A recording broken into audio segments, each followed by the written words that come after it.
పేరట మీకు అందరికీ వందనాలు తెలియజేస్తున్నాం. ప్రియులుగా చదవబడినటువంటి లేఖన భాగము కొరింథీయులకు రాసిన మొదటి పత్రిక 3వ అధ్యాయము 10వ వచనం నుండి 17వ వచనం రాయబడినటువంటి దేవుని మాటలు మనం చదవగా విన్నాం.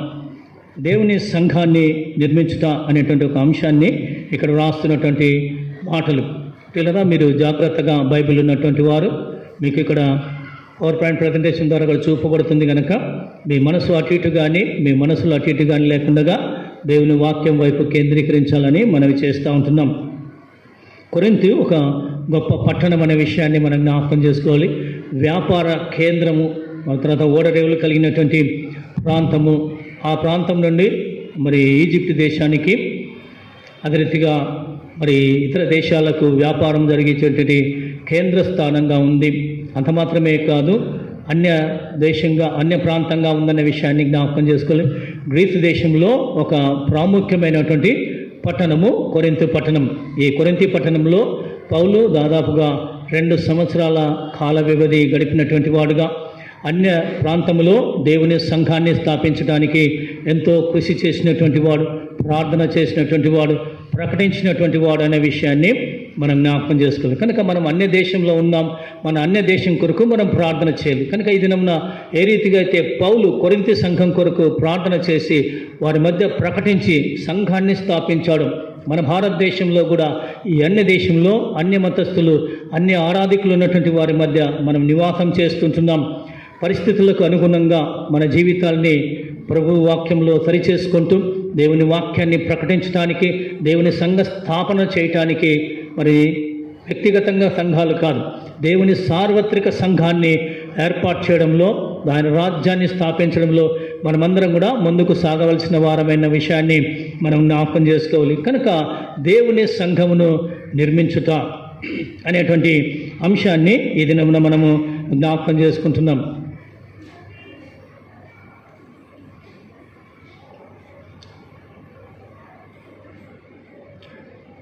సంఘము అనగా గ్రీకు భాషలో ఎక్లీషియా అనేటువంటి మాట మనం జ్ఞాపకం చేసుకోవాలి. ఎక్లీషియా అనగా కాల్డ్ అవుట్.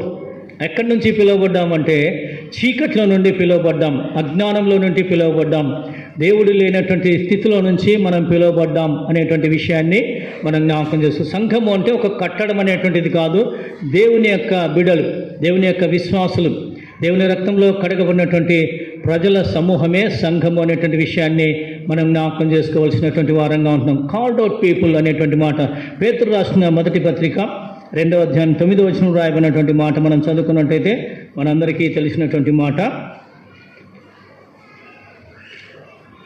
అయితే మీరు చీకటిలో నుండి ఆశ్చర్యకరమైన తన వెలుగులోనికి మిమ్మల్ని పిలిచిన వాని గుణాతిశయములను ప్రచురం చేయి నిమిత్తమును ఏర్పరచబడిన వంశమును, రాజులైన యాజక సమూహమును, పరిశుద్ధ జనమును, దేవుని సొత్తైన ప్రజలనై ఉన్నారు. కనుక మనమందరం కూడా చీకట్లో ఉన్నటువంటి వారం, అజ్ఞానంలో ఉన్నటువంటి వారం, ఆధారం లేనటువంటి వారం, నిరీక్షణ లేనటువంటి వారం, నరక మార్గంలో ఉన్నటువంటి వారమైన మనల్ని ప్రభువైన యేసుక్రీస్తు వారు తన ఆశ్చర్యకరమైనటువంటి వెలుగులోనికి మనల్ని పిలిచాడు. ఆయన వెలుగైనటువంటి దేవుడు. నేను లోకమునకు వెలుగైనాను, నన్ను వెంబడించువాడు చీకట్లో నడవక వెలుగులో నడుచును, వెలుగైందనేటువంటి మాట దేవుని వాక్యం సెలవిస్తుంది. కనుక పిల్లరా, మనమందరం కూడా వెలిగించబడ్డాం. దేని కొరకు వెలిగించబడ్డాము? చీకట్లో ఉన్నటువంటి వారు, ఇంకా వెలిగించబడినటువంటి వారు ఉన్నారు కనుక వారిని మనం వెలిగించటానికి అనే విషయాన్ని మనం జ్ఞాపకం చేసుకోవాలి. కనుక మనము చీకట్లో నుండి ఆశ్చర్యకరమైన వెలుగులోనికి పిలువబడ్డాం. పిలిచిన వారు ఎవరు? ప్రభువైన యేసుక్రీస్తు వారు అనేటువంటి విషయాన్ని కూడా మనం జ్ఞాపకం చేసుకోవాల్సినటువంటి వారంగా ఉంటున్నాం. అంత మాత్రమే కాదు, సంఘము దేవుని యొక్క రక్తము చేత విమోచించబడి, కడగబడి, శుద్ధీకరించబడినటువంటి సంఘము అనేటువంటి విషయాన్ని కూడా మనం జ్ఞాపకం చేస్తాం. ప్రభు తన స్వరక్తం ఇచ్చి కొన్నటువంటి సంఘము అనేటువంటి విషయాన్ని మనం జ్ఞాపకం చేసుకోవాలి. అంత మాత్రమే కాదు, యేసుక్రీస్తు కొరకు జీవించవలసినటువంటి బాధ్యత సంఘం మీద ఉందనే విషయాన్ని కూడా మనం జ్ఞాపకం చేసుకోవాలి. ప్రియులారా, మనల్ని ప్రభు ప్రేమించి ఆయనే మన కొరకు దిగి వచ్చి ఆయనే మనల్ని మొదటిగా ప్రేమించాడు. మనము చీకట్లో ఉన్నామని, అజ్ఞానంలో ఉన్నామని, నరక మార్గంలో ప్రయాణం చేస్తున్నామని ఆయన ఎరిగిన వాడుగా ఉండి ఆయనే మన కొరకు దిగి వచ్చి మన మధ్య సంచారం చేసి పరలోక దేవుని సంగతులన్నీ మనకు బోధించాడు. తద్వారా మనమందరం కూడా వెలిగించబడ్డాం, రక్షించబడ్డాం, విమోచించబడ్డాం గనక ఒక సంఘంగా దేవుణ్ణి స్తుతిస్తున్నాం, దేవుణ్ణి ఆరాధిస్తున్నాం. సంఘమునకు ఆధారము ప్రభువైన యేసుక్రీస్తు వారే అనేటువంటి మాట, సంఘమునకు పునాది ప్రభువైన యేసుక్రీస్తు వారే అనేటువంటి విషయాన్ని కూడా మనకు జ్ఞాపకం చేస్తూ ఉన్నాడు. అంటే ప్రభు లేకపోతే మనము లేమనే విషయాన్ని జ్ఞాపకం చేసుకోవాలి. ఇక్కడ రాబడినటువంటి మాట 10వ వచనంలో ఏమంటాడంటే దేవుడు నాకు అనుగ్రహించిన కృప చొప్పున అనేటువంటి మాట. కృప, అన్మెరిటెడ్ ఫేవర్. దేవుని చేత మనము ఏ దానికైతే చెందలేదో దాన్ని వారుగా చెందడానికి, అనుభవించడానికి లెక్కించబడుతూ ఉన్నాం అనేటువంటి విషయాన్ని మనకు జ్ఞాపకం చేస్తున్నాడు. కనుక కృప ద్వారా, విశ్వాసం ద్వారా మనం రక్షించబడ్డాం. దేవుడు నాకు అనుగ్రహించిన కృప చొప్పున నేను నేర్పరి అయిన శిల్పకారుని వలె పునాది వేసితిని అనేటువంటి మాట. అంటే ప్రభువు యేసుక్రీస్తు వారు పునాది అంటున్నాడు. అంటే మీకందరికీ కూడా దేవుని వాక్యాన్ని, దేవుని గురించి నేను చెప్పడం ప్రారంభించాను. అందుకనే మీ ఆత్మీయ జీవితము ఈ బండ మీద, ఈ పునాది మీద ప్రారంభించబడింది. నిర్మించడం అనేటువంటిది ప్రారంభించబడింది అనే విషయాన్ని మనం జ్ఞాపకం చేసుకోవాలి. పిల్లల, యేసుక్రీస్తు అనే బండ మీద మన జీవితం కట్టబడకపోతే, మన ఆత్మీయ విశ్వాస జీవితం నిర్మాణం కాకపోతే మనం కూలిపోతాం. మత్తయి సువార్తలో చెప్పబడినటువంటి మాట ఎంతమందికి తెలుసు? ఒకడు ఇల్లు కట్టెను. ఎక్కడ కట్టాడు? ఇసుకలో కట్టాడు. ఒకరు బండ మీద కట్టాడు. వర్షం వచ్చింది, వాన వచ్చింది, తుఫాను వచ్చింది, గాలి వచ్చింది, ఇన్ని వీచగా ఏ నిర్మాణం నిలిచింది? బండ మీద కట్టినటువంటి నిర్మాణమే నిలిచింది. కనుక క్రీస్తు అనే బండ మీద మన జీవితం ఎప్పుడైతే నిర్మించుకుంటామో, ఆత్మీయంగా ఎదగడానికి ప్రయత్నం చేస్తామో, మన జీవితంలో ఎన్ని కష్టాలు, ఎన్ని నష్టాలు, ఎన్ని వేదనలు, ఎన్ని అవమానాలు, ఎన్ని మరణాలు సంభవించినా మనము స్థిరంగా ఉంటాం. మనం బండ మీద కట్టకపోతే, మనము ఇసుక మీద కట్టినట్టయితే మనము కూలిపోతాం, జారిపోతాం, నిత్యము నిలబడదు అనే విషయాన్ని మనకు జ్ఞాపకం చేస్తున్నాడు. కనుక నేను నేర్పరి అయిన శిల్పకారుని వలె కడుతున్నాను అనేటువంటి మాట. ఆయన నిర్మాణకుడిగా ఉంటున్నాడు. కనుక పౌలు అనేక ప్రాంతాలు తిరిగినటువంటి వాడుగా ఉండి దేవుని కొరకు పరిచర్య జరిగించినటువంటి వాడుగా ఉన్నాడు. కనుక ఆయన సంఘాన్ని నిర్మించడంలో ముందుకు సాగినటువంటి వాడుగా ఉన్నాడన్న విషయాన్ని మనం జ్ఞాపకం చేసుకోవాల్సినటువంటి వారంగా ఉన్నాం. ఉదయకాలమున పౌలు చెప్పినటువంటి మాటలు, మరి ఒకడు దాని మీద కట్టుచున్నాడు. అంటే ఆయన పునాది వేశాడు, దాని మీద మరి ఒకరు కడుతూ ఉన్నాడు. ఎవరెవరు కడుతూ ఉన్నారు? దేవుని చేత పిలువబడినటువంటి వారు, దేవుని చేత ఆదేశించబడినటువంటి వారు, దేవుని చేత పవిత్రీకరించబడినటువంటి వారు ఆ సంఘాన్ని కట్టడానికి, ఆ నిర్మాణాన్ని కొనసాగించడానికి ప్రయత్నము చేస్తూ ఉన్నారు. పిల్లరా, ఒక వ్యక్తి పేరు ఇసుకలో రాస్తే ఏమవుతుంది? నీళ్లు వేసి వచ్చినప్పుడు కొట్టుకొని పోతే కనపడదు. అదే మన పేరు ఒక బండ మీద చెక్కినప్పుడు అది ఎలా ఉంటుంది? స్థిరంగా ఉంటుంది. కనుక మనం చేసే పని స్థిరంగా ఉండాలంటే ప్రభు మీదనే మనం ఆధారపడి ప్రభు పరిచయం జరిగించవలసినటువంటి వారంగా ఉంటాం. మన సొంత తెలివి చేత, మన సొంత జ్ఞానం చేత, మన సొంత ఇష్టము చేత దేవుని సేవను జరిగించలేము, దేవుని సంఘాన్ని నిర్మించలేము అనేటువంటి విషయాన్ని మనం జ్ఞాపకం చేసుకోవాల్సినటువంటి వారంగా ఉంటున్నాం. ఉదయకాలమున ప్రభు చెప్పినటువంటి మాట పౌలు ద్వారా ఏమంటే, వేయబడినది తప్ప మరి ఒక పునాది ఎవడును వేయనేరడు అనేటువంటి మాట. ఈ పునాది యేసుక్రీస్తే. ఎవడైనాను ఈ పునాది మీద బంగారము, వెండి, వెలగలరాళ్ళు, కర్ర, గడ్డి, కొయ్యకాలు మొదలైన వాటితో కట్టినలా వాని పని కనబడును. అంటే మనం ఏ రీతిగా పని చేస్తున్నామో మన పని కనబడుతుంది అనేటువంటి విషయాన్ని ప్రత్యేకంగా మనకు జ్ఞాపకం చేస్తున్నాడు. ఉదయకాలమున మనము చేసే పని అగ్ని చేత కాల్చబడి నిలుస్తుందా, కాలిపోతుందా, బూడిద అవుతుందా అనేటువంటి విషయాన్ని ప్రత్యేకంగా మనకు జ్ఞాపకం చేసుకోవాల్సినటువంటి ఆవశ్యకత. కనుక ఎప్పుడైతే ప్రభు కొరకు మనం జీవిస్తుంటున్నామో తద్వారా మన పని నిలవాలి అంటే అగ్ని చేత బయలుపరచబడాలి, స్థిరపరచబడాలి అనేటువంటి మాట. మరియు వాని పని ఎట్టిదో దానిని అగ్నియే పరీక్షించును అనేటువంటి మాట. అగ్ని ప్రభువైన యేసుక్రీస్తు వారు దహించు అగ్ని. ఇది మనం జ్ఞాపకం చేసుకోవాలి. ప్రేమించేటువంటి దేవుడే మనల్ని దహించేటువంటి వాడుగా ఉన్నాడు, అంటే శిక్షించేవాడుగా ఉన్నాడు, తీర్పరిగా ఉన్నాడన్న విషయాన్ని కూడా మనం జ్ఞాపకం చేసుకోవాలి. కనుక ప్రభు కొరకు మనము చేసేటువంటి సంఘ పరిచర్య, సంఘ స్థాపన ప్రభు నా మహిమార్థమే జరిగించాలి.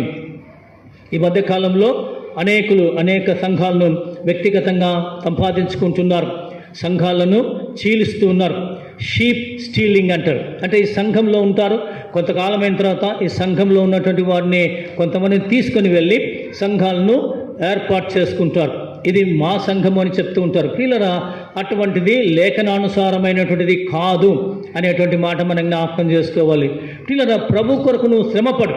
వేరొక ప్రాంతానికి అంటే సంఘమునకు వెలుపట దాదాపుగా 1 కిలోమీటర్ దూరంలో వెళ్ళి అక్కడ సంఘం ఉన్నది కనుక నీవు అక్కడ సంఘాన్ని స్థాపించడానికి, ప్రభు సన్నిధిలో ప్రార్థించి అనేక ఆత్మలను రక్షించడానికి ప్రయాసపడి సంఘాన్ని కట్టాలి. అంత మాత్రమే కాదు, ఎవరో కట్టిన సంఘంలో ఉన్నటువంటి వారిని తీసుకుని వెళ్ళడానికి ప్రయత్నించకూడదు. అది న్యాయమైనది కాదు, అది లేఖనానుసారమైనది కాదు అనేటువంటి మాట మనం జ్ఞాపకం చేసుకోవాలి. అయితే ప్రభువైన యేసుక్రీస్తు వారు ఏమంటుందంటే, ఈ దొడ్డివి కాని గొర్రెలు మరి ఒక దొడ్డిలో ఉన్నాయి, వాటిని కూడా తీసుకొని రావాలన్నాడు. అంటే ఈ దొడ్డిలోని తీసుకొని ఇంకో దొడ్డిలోనికి కాదు. యేసు ప్రభుని నమ్మినటువంటి వారు ఒక దొడ్డిలోనికి వచ్చారు.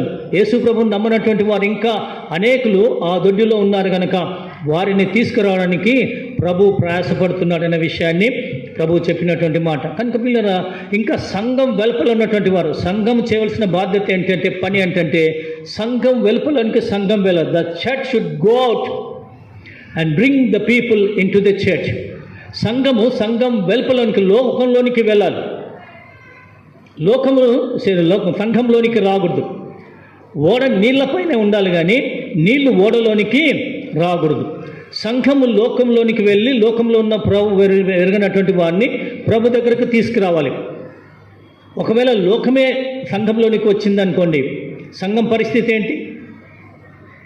ఈ మధ్యకాలంలో రాజకీయ నాయకులు పదే ఆ పండగ, ఈ పండగ, ఆ కార్యక్రమం, ఈ కార్యక్రమాన్ని పదే దర్శిస్తూ ఉంటారు.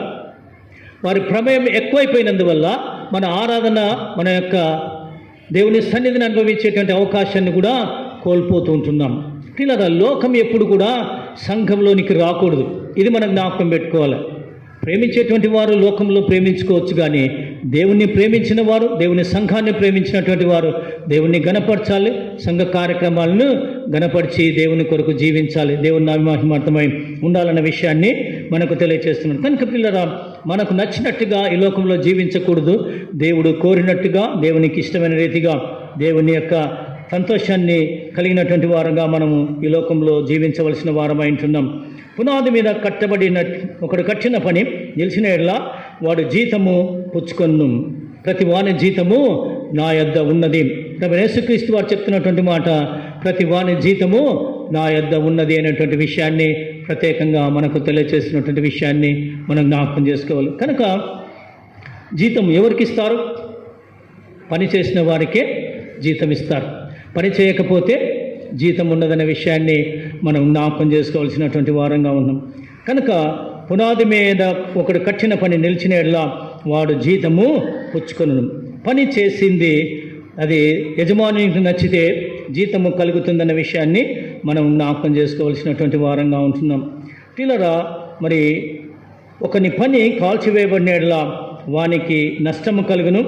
అతడు తన మట్టుకు రక్షింపబడిన కానీ అగ్నిలో నుండి తప్పించుకున్నట్టు రక్షింపబడును. కనుక ఈ లోకంలో మనము తప్పింపబడాలి, రక్షించబడాలి అంటే మనము ప్రభువు చెప్పినట్టుగా మనం జీవించినట్లయితే మనము ప్రభు కొరకు జీవించగలము అనేటువంటి విషయాన్ని మనకు జ్ఞాపకం చేస్తున్నాడు. మరి దేవుని యొక్క సంఘము ప్రార్థించే సంఘంగా ఉండాలి. అంత్యోకయ సంఘము మనకు ప్రార్థించే సంఘంగా ఉన్నట్టుగా మనం చూస్తూ ఉంటున్నాం. దేవుని సంఘమందు విధేయత కలిగినటువంటి వారుగా ఉండాలి. రాయబడినటువంటి మాట లూకా సువార్త అపోస్తల కార్యగ్రంథము 5వ అధ్యాయం 29వ వచనం చూడండి. అపోస్తల కార్యగ్రంథము 5వ అధ్యాయం 29వ వచనం.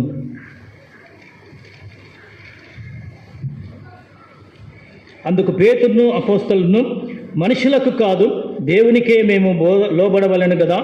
మీరు మ్రానునకు వేలాడ వేసి సంహరించిన యేసును మన పితరుల దేవుడు లేపెను. ఇశ్రాయేలునకు మారు మనసును పాపక్షమాపణను దయచేతికై దేవుడు ఆయనను అధిపతినిగాను రక్షకునిగాను తన దక్షిణ హస్తబలం చేత హెచ్చించి ఉన్నాడు. మేమును దేవుడు తనకు విధేయులైన వారికి అనుగ్రహించు పరిశుద్ధాత్మయు ఈ సంగతులకు సాక్షులమై ఉన్నామని చెప్పిరి. కనుక సంఘంలో ఉన్నటువంటి వారందరూ కూడా విధేయత చూపాలి. ఇక్కడ పేతురు చెప్తున్నటువంటి మాట ఏంటంటే, పేతురును అపోస్తలును మనుషులకు కాదు దేవునికే మేము లోబడి ఉండవలను, విధేయులమై ఉండవలను. పిల్లల మనం ఎవరికి విధేయులమై ఉంటున్నాం? దేవునికా, లోకంలో ఉన్న వారికా? మనలో విధేయత లోపించి అవిధేయత పెరుగుతూ ఉంటున్నది, ప్రబలమవుతుందన్న విషయాన్ని మనం జ్ఞాపకం చేసుకోవాలి. కనుక పేతురు చెప్పినట్టుగా, మరి అపోస్తలులు చెప్పినట్టుగా మనమందరం కూడా విధేయులైనటువంటి బిడలంగా ఈ లోకంలో ఉండాలి. ప్రభువైన యేసుక్రీస్తు వారు ఎటువంటి విధేయత చూపాడు? ఫిలిప్పీ పత్రికలు రాస్తాడు కదా, మరణం పొందినంతగా, అనగా సిలువ మరణం పొందినంతగా విధేయత చూపాడు, తండ్రికి విధేయత చూపాడు. కనుక పిల్లరా, మనం ఈ లోకంలో జీవించినంత కాలము మన కంటికి కనపడినటువంటి ప్రభువుకు విధేయత చూపాలి. మరణించేంత వరకు, మరణం పొందినంతగా మనం చేయలేం, కానీ మరణించేంత వరకు అది ప్రభువుకే సాధ్యం. శిలువ మరణం అనేటువంటిది మనం శిలువ మరణం పొందాల్సిన ఆవశ్యకత లేదు, ప్రభు పొందాడు గనక మన విధేయత ఆయన చెప్పినట్టుగా చేయాలి. ఒక శతాధిపతి ఏమంటాడు? నా యొద్ద 100 మంది పనివారున్నారు, ఒకని రమ్మంటే వచ్చును, ఒకని పొమ్మంటే ఎందుకు? అది విధేయత. కనుక ప్రభు చెప్పినది మనం చేయాలి. కానా వివాహంలో తల్లి అయిన మరి ఆ శిష్యులతో అక్కడ ఉన్నటువంటి పనివార్త ఏం చెప్పింది? ఆయన మీతో చెప్పినది కాదు, మీతో చెప్పునది చేయడు. అంటే మనం చేయవలసిన పని ఏంటంటే, ఆయన మనతో ఏమి చెబుతున్నాడో, ఏమి చెప్పాడో, ఏం చెప్పబోతున్నాడో అవన్నీ దేవుని వాక్యంలో ఉంది కనుక దాని ప్రకారం నడుచుకోవాలి. ఇస్రాయేల్ జనాంగానికి దేవుడు ఏమి ఇచ్చాడు? 10 ఆజ్ఞలు ఇచ్చాడు కదా. 10 ఆజ్ఞలు ఇచ్చినప్పుడు మనం అందరం కూడా జ్ఞాపకం చేసుకోవాలి, దాని ప్రకారము నడుచుకోవాల్సినటువంటి వారంగా ఉంటున్నామన్న విషయాన్ని మనం జ్ఞాపకం చేసుకోవాలి. సంఘము ఒక రొట్టె అనే విషయాన్ని మనకు జ్ఞాపకం చేస్తున్నాడు. కనుక ఈ విషయంలో రాయబడినటువంటి ప్రత్యేకంగా అపోస్తలుల కొరింథీయులకు రాసిన పత్రికలోనే సంఘము ఒక రొట్టె అనేటువంటి విషయాన్ని మనం జ్ఞాపకం చేస్తున్నాడు. అది రొట్టెను మనం గమనించినట్టయితే అన్ని ధాన్యాల కలయిక వల్ల చేసేటువంటి ఒక రొట్టెగా ఉంటున్నది.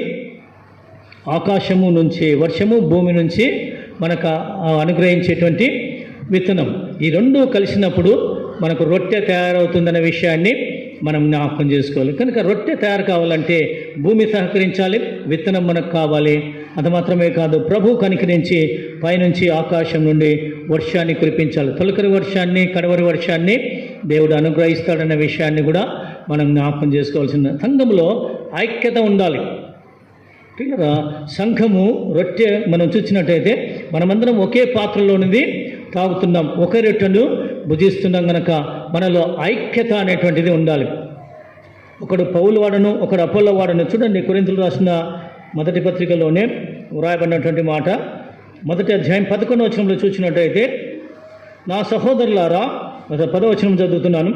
సహోదరులారా, మీరందరూ ఏకభావంతో మాట్లాడవలనని, మీలో కక్షలు లేక ఏక మనసుతోనూ ఏక తాత్పర్యంతోనూ మీరు సన్నద్ధులై ఉండవలనని మన ప్రభువైన యేసుక్రీస్తు పేరిట మిమ్మల్ని వేడుకొనుచున్నాను. మీలో కక్షలు లేక అనేటువంటి మాట, ఏక మనసు, ఏక తాత్పర్యం.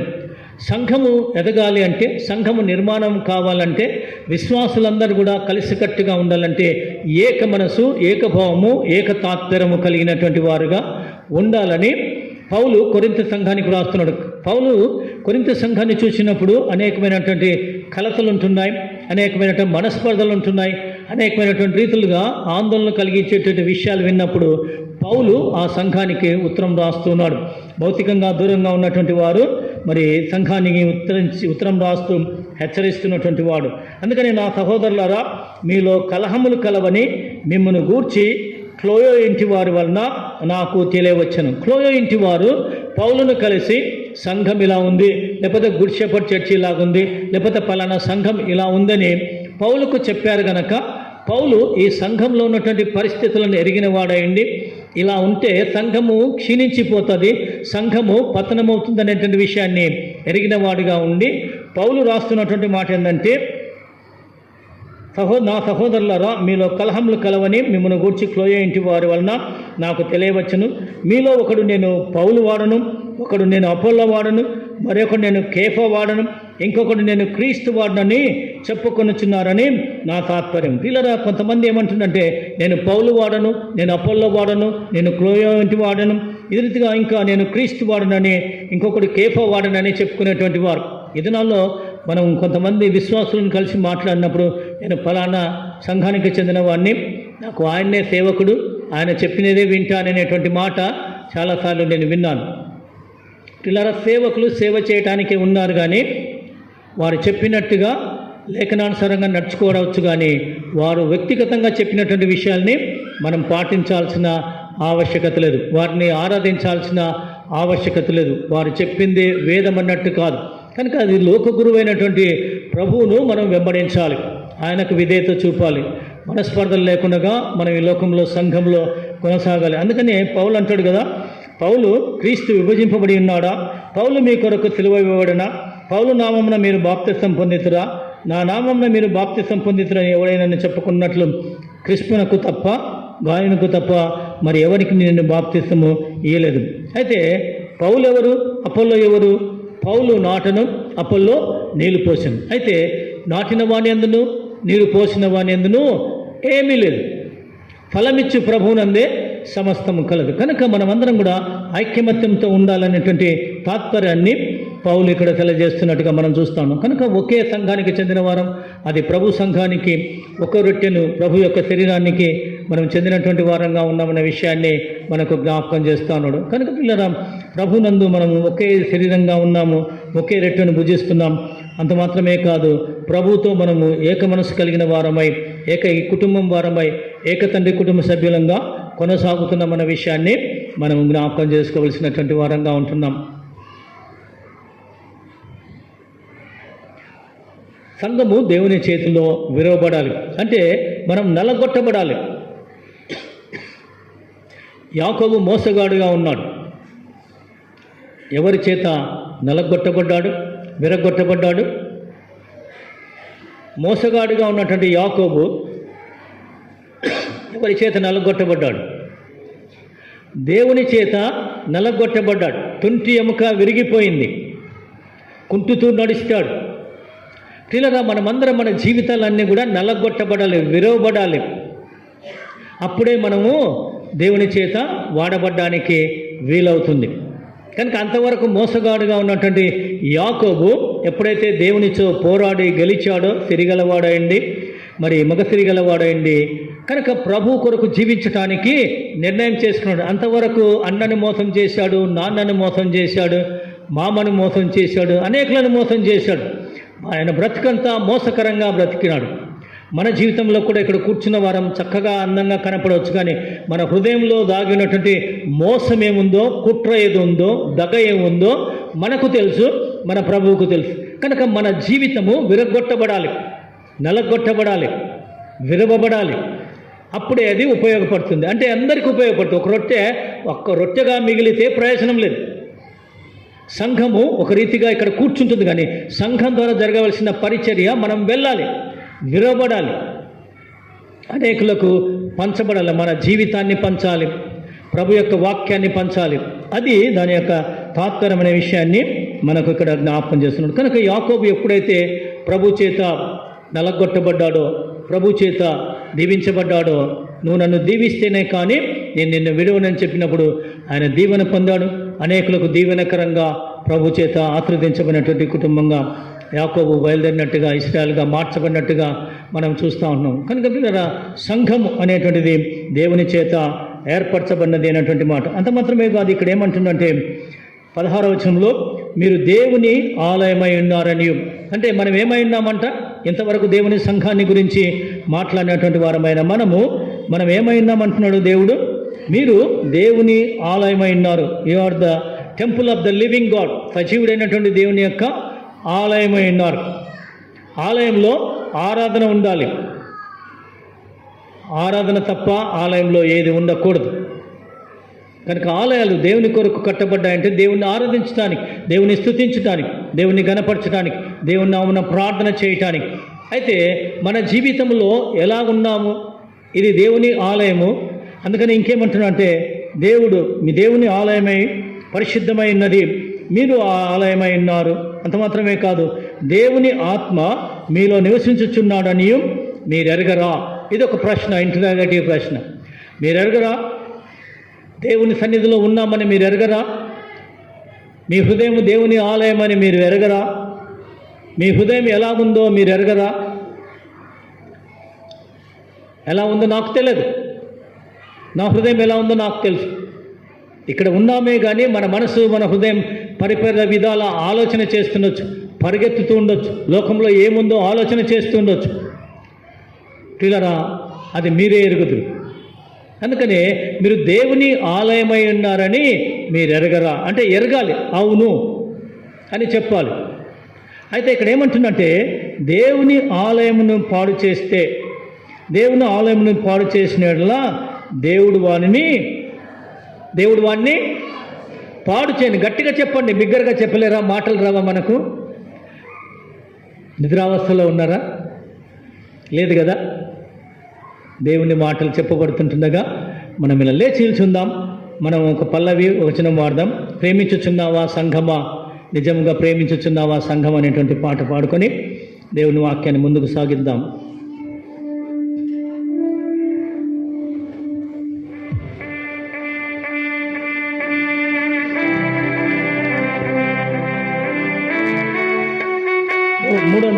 పాట. ప్రేమించుచున్నావా సంఘమా, నన్ను ప్రేమించుచున్నావా సంఘమా, నిజముగా ప్రేమించుచున్నావా సంఘమా, నన్ను ప్రేమించుచున్నావా సంఘమా. నీ కొరకై నోచితి ప్రేమం, నా కొరకై చూపగలేవా? నీ కొరకై చూపితి ప్రేమం, నా కొరకై చూపగలేవా? వాకిట నిలచిన నన్ను వెనుదిరిగి పొమ్మందువా? వాకిట నిలచిన నన్ను వెనుదిరిగి పొమ్మందువా? ప్రేమించుచున్నావా సంఘమా, నన్ను ప్రేమించుచున్నావా సంఘమా, నిజముగా ప్రేమించుచున్నావా సంఘమా, నన్ను ప్రేమించుచున్నావా సంఘమా. దయచేసి కూర్చునండి.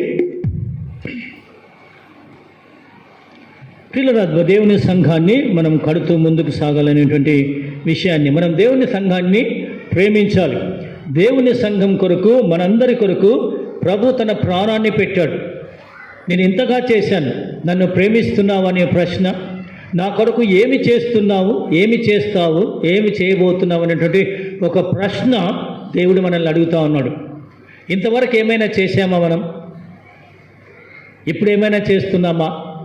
పోనీ ఇక ముందు ఏమైనా భవిష్యత్తులో చేయాలనేటువంటి ఆలోచన మనకేమైనా ఉందా? ప్రభు తన స్వరక్తమిచ్చి సంపాదించిన సంఘం, కల్మషం లేకుండగా, డాగు లేకుండగా, మచ్చ లేకుండగా, అందుకనే పరిశుద్ధంగా. దేవుడు పరిశుద్ధుడు, మనం పరిశుద్ధంగా ఉండాలి. మన ఆలయము, దేవుని ఆలయం మనం అన్నప్పుడు మనం ఎలా ఉండాలి? పరిశుద్ధంగా ఉండాలి. మన నోట బూతు మాటలు రాకూడదు. మన హృదయంలో సాతానుకు స్థానం లేదు. మన హృదయంలో కుట్రలకు స్థానం లేదు.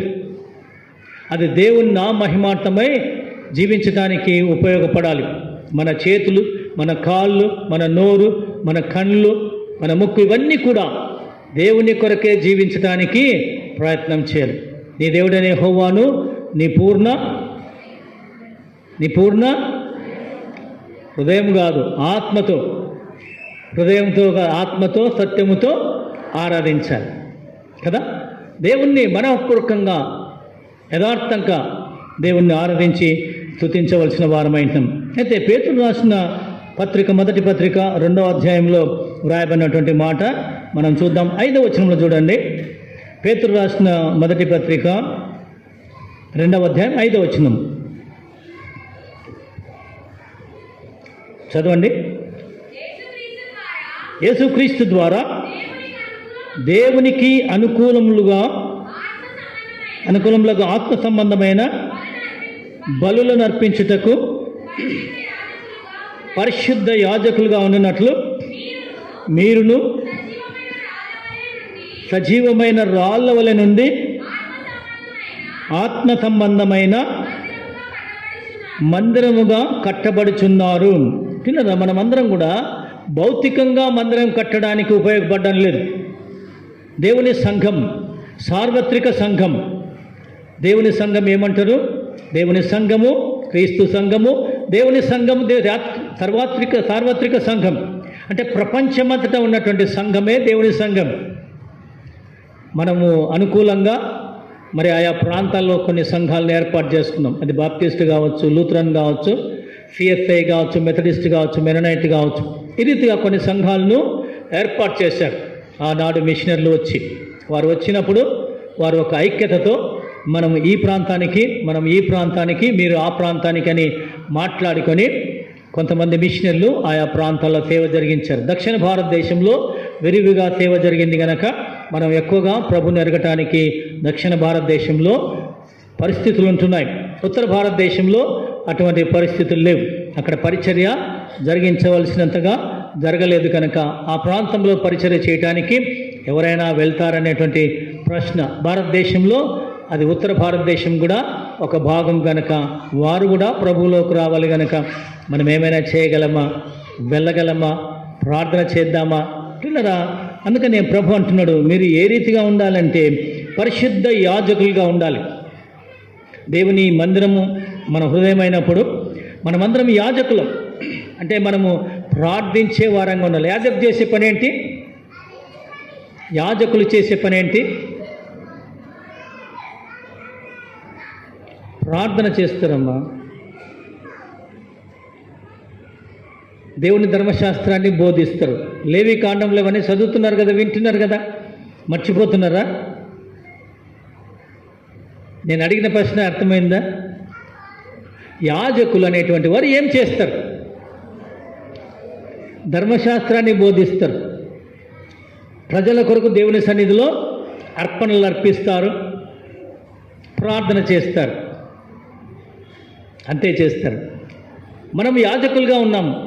మనం ఏం చేయాలి? దేవుని యొక్క వాక్యాన్ని ప్రకటించాలి. మీరు వెళ్ళండి, సర్వలోకానికి వెళ్ళి సర్వ సృష్టికి సువార్తను ప్రకటించండి. సర్వ సృష్టికి వెళ్తున్నామా, ప్రకటిస్తున్నామా?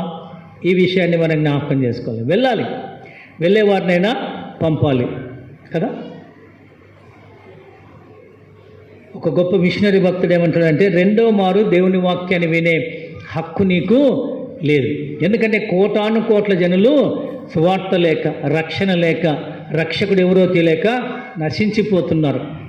సంఘం బాధ్యత, స్థానికంగా ఉన్న సంఘం, సార్వత్రిక సంఘం చేయవలసిన పని ఏంటంటే చీకట్లో ఉన్నటువంటి వారిని ప్రభువైన యేసుక్రీస్తు ఆశ్చర్యకరమైన వెలుగులోనికి, వెలుగైన క్రీస్తు దగ్గరికి మనం నడిపించడానికైన విషయం కనుక యాజకులుగా ఉండాలని ఆయన కోరుకుంటున్నాడు. అంత మాత్రమే కాదు, మీరును సజీవమైన రాళ్ళ వలె నుండి ఆత్మ సంబంధమైన మందిరముగా కట్టబడుచున్నారు. మనం కట్టబడుచున్నామా? మనల్ని మనం పరీక్షించుకుందాం. ప్రతి ఆదివారం వింటున్నాం, ప్రతి మంగళవారం వింటున్నాం, యవనస్తులు ప్రతి సోమవారం వింటున్నారు, బుధవారం బైబిల్ స్టడీలో వింటున్నారు, శుక్రవారం ఉపవాస ప్రార్థనకు వచ్చినప్పుడు వింటున్నాం, గురువారం కుటీర ప్రార్థనలో వింటున్నాం, ఒక్క శనివారం మాత్రమే క్వైర్ ప్రాక్టీస్, ఇంకా లేదు. 6 రోజులు మనం వింటున్నాం. ఏం గ్రహిస్తున్నాం? ఏమి ఆచరిస్తున్నాం? ఏమి చేస్తున్నాం?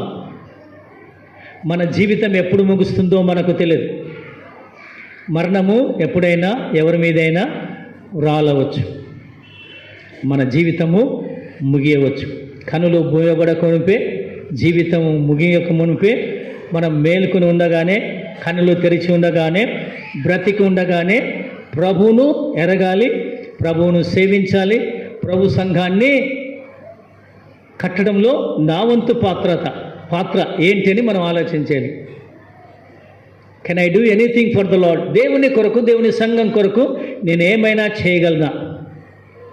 ఇది ఈ ఉదయకాలంలో మనం వేసుకోవాల్సినటువంటి ప్రశ్న. అందుకనే 6వ వచనంలో ఏమంటాడంటే, ఇదిగో నేను మనుష్యుల ముఖ్యమును ఏర్పరచబడినది అమూల్యమునగు మూలరాయితని సియోనులో స్థాపించుచున్నాను.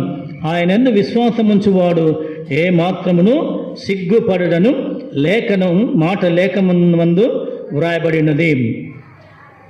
విశ్వసించుచున్న మీకు ఆయన అమూల్యమైన వాడు.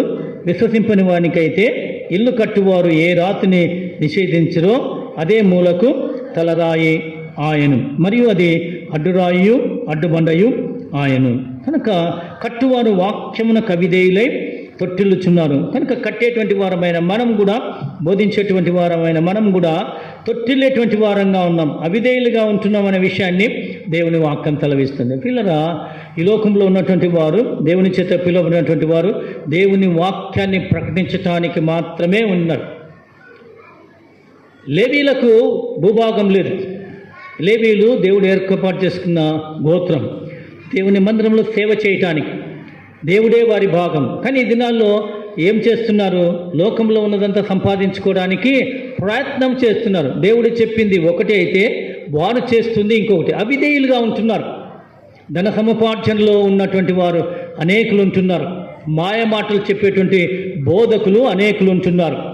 మనం బుద్ధి కలిగి, జ్ఞానము కలిగి, దేవుని లేఖనాల్ని చదువుకొని తెలుసుకొని ఎవరు మంచి బోధకులు, ఎవరు లేఖనానుసారంగా బోధిస్తున్నారు, ఎవరిని విశ్వసించాలి, ఎవరిని నమ్మాలి, ఎవరిని నమ్మకూడదని మనం తెలుసుకోవాలి.